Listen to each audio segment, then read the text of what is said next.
The thing about being called a failure is that after a while it stops hurting. It becomes white noise, background chatter, just another part of family gatherings. At least, that's what I told myself as I walked up to my parents' house for our annual Thanksgiving dinner.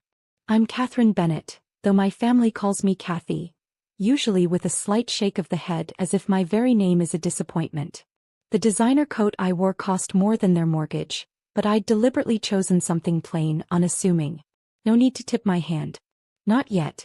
Look who finally showed up. My sister Diana's voice carried from the front door. The family failure graces us with her presence. I smiled tightly, remembering the stack of papers waiting on my office desk. Diana had no idea how prophetic today would be. How everything was about to change. Inside, the house was full of the usual suspects. Uncle Peter, who ran Bennett Manufacturing with my father. Aunt Margaret, who never missed a chance to compare Diana's success to my supposed failures. My cousins James and Laura, both middle managers at the family company, both convinced they were destined for greatness. Kathy, my mother kissed my cheek. Couldn't you have worn something nicer? It's Thanksgiving, dear. I thought about the 3 luxury boutiques I owned in Manhattan. This was all I had, Mom. Well, she sighed, at least you came.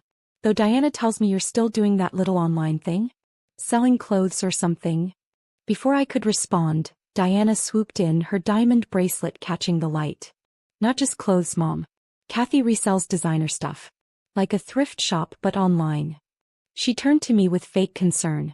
How's that going, by the way? Making ends meet.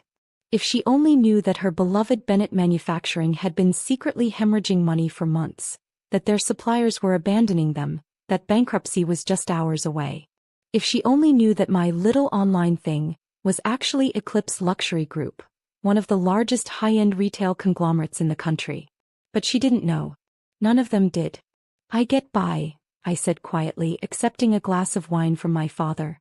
Getting by isn't the Bennett way, he declared, puffing up with pride. Look at Diana, youngest VP in Bennett Manufacturing history. Look at James and Laura rising through the ranks. That's success. I took a sip of wine to hide my smile. The Bennett way had led their company straight into the ground. While they were busy promoting family members and ignoring market changes, I'd built an empire in silence. Speaking of success, Diana practically bounced with excitement. Wait until you hear our big news. We're expanding. Bennett Manufacturing is opening 3 new facilities next year. Daddy's even talking about taking the company public. I nearly choked on my wine. They were planning an expansion when they could barely make payroll. When their debt was about to come due. That's ambitious, I managed. Of course you wouldn't understand, Uncle Peter chimed in. Business strategy isn't really your thing, is it, Kathy? Not everyone can grasp the complexities of running a real company. The room erupted in knowing laughter. Ah yes, poor Kathy, who couldn't handle the family business. Who walked away from Bennett Manufacturing 5 years ago when they offered her a job in the mailroom. To learn the basics, they'd said. Remember when she suggested we start selling online? James snickered. Said retail was changing or something. Or when she wanted to invest in that luxury goods platform? Laura added. What was it called? Eclipse something. Eclipse Luxury Group, I said softly. That's it. Diana laughed. God, imagine if we'd listened to her. We'd probably be bankrupt. My phone buzzed in my pocket. I didn't need to look at it. I knew what it was, confirmation that Bennett Manufacturing had officially filed for Chapter 11 bankruptcy. Right on schedule. Dinner's ready, my mother called from the dining room. Everyone find your seats. We filed into the formal dining room where name cards marked our places. Diana sat at my father's right hand, of course.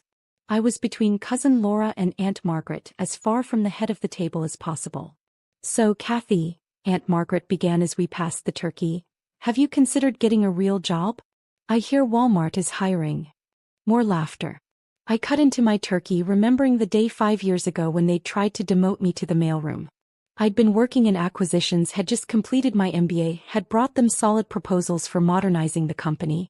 But Uncle Peter had convinced my father I wasn't ready for real responsibility. The mailroom will be good for you, he'd said. Teach you humility. Instead, I'd walked away.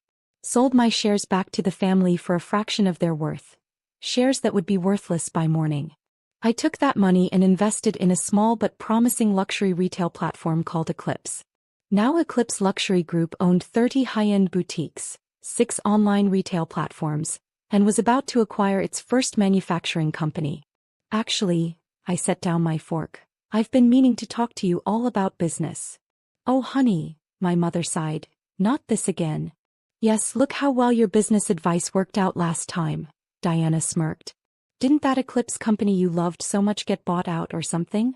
It did, I nodded. By Morgan Holdings. See. Diana turned to our father. Thank God we didn't listen to her investment advice. My phone buzzed again. This time I took it out, making a show of checking the message. Everything okay? My father asked, annoyance clear in his voice. Some crisis at your little resale shop? No, I said calmly. Just confirming that Bennett Manufacturing's bankruptcy filing has been accepted by the court. The room went completely silent. Diana's fork clattered onto her plate. What did you just say? My father's voice was dangerously quiet. I took another bite of turkey, chewing slowly before responding. Your bankruptcy filing.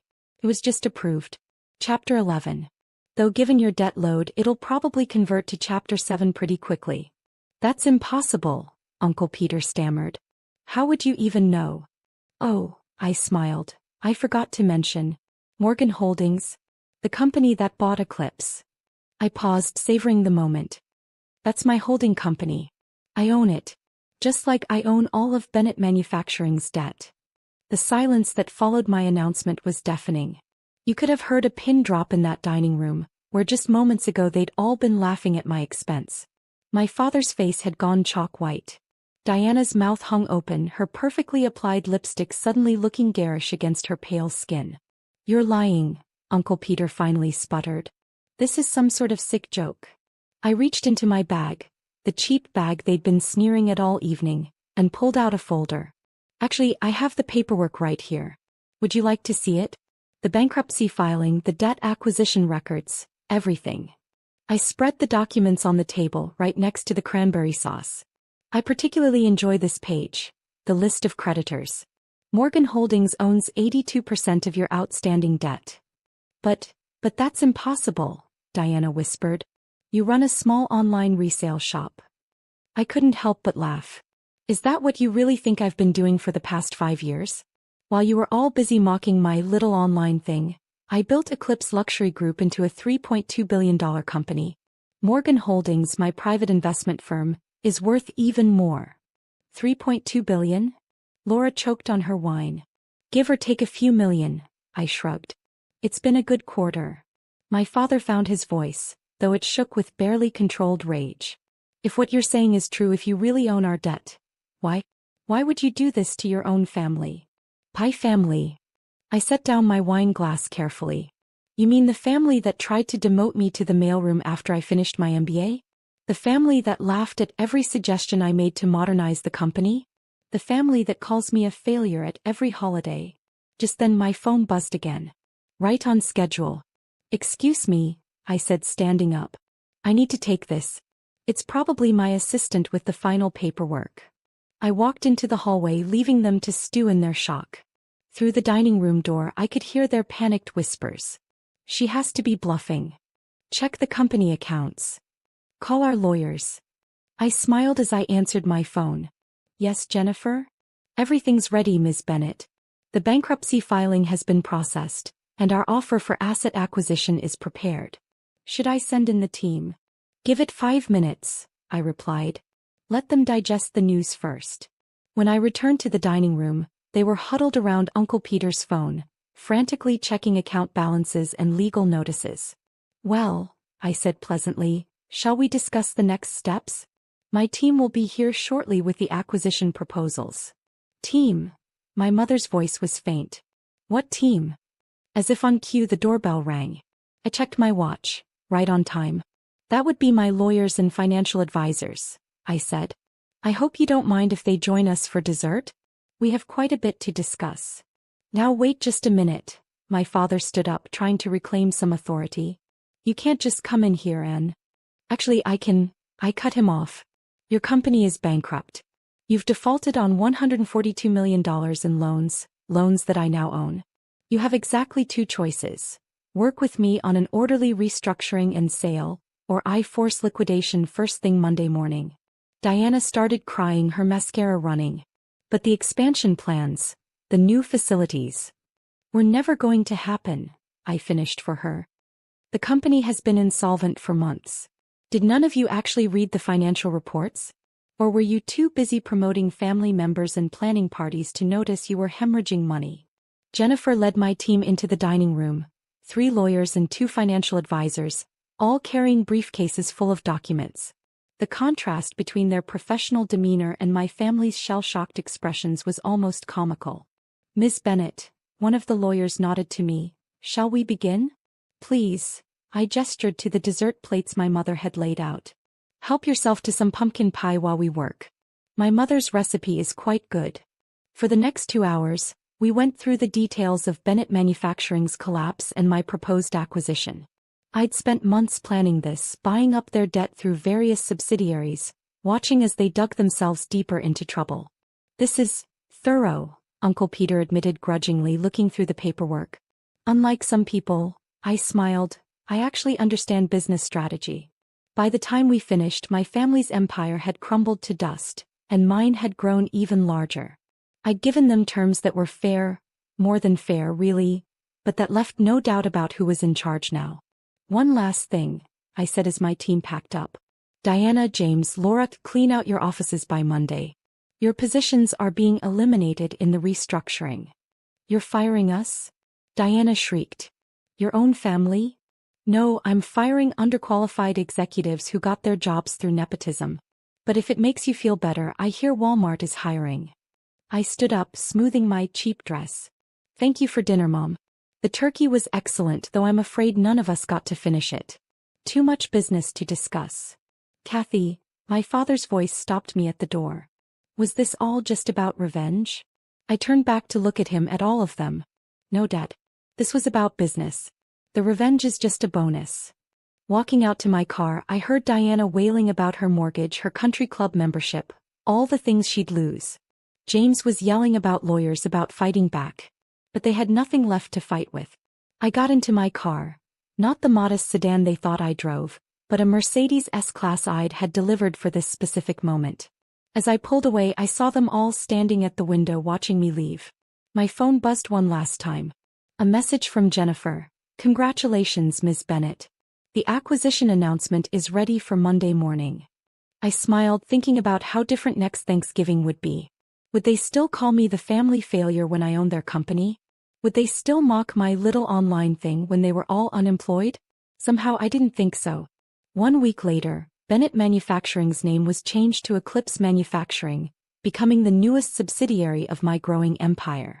I kept the company's original logo, designed by my grandfather, but added one small detail, a tiny eclipse symbol, a permanent reminder of how the family failure had eclipsed them all. Diana eventually found work at a department store. Not Walmart, but close enough. James and Laura had to leave the state to find jobs, their resumes tainted by Bennett Manufacturing's collapse. Uncle Peter retired in shame. My father tried to reach out once, about a month after the acquisition. He left a voicemail that started with, "I was wrong about you," and ended with a request for a job. I had my assistant send him the same form letter we send all unsuccessful applicants. The following Thanksgiving, I didn't attend the family dinner. I was too busy running my companies, all of them, including the one that used to be their pride and joy. Instead, I sent them each a card with the Eclipse Manufacturing logo and a short note. Thankful for all the lessons you taught me about real business. Hope you're enjoying your real jobs. Sometimes success is the best revenge. Sometimes the family failure becomes the family's worst nightmare. And sometimes karma comes with a side of pumpkin pie.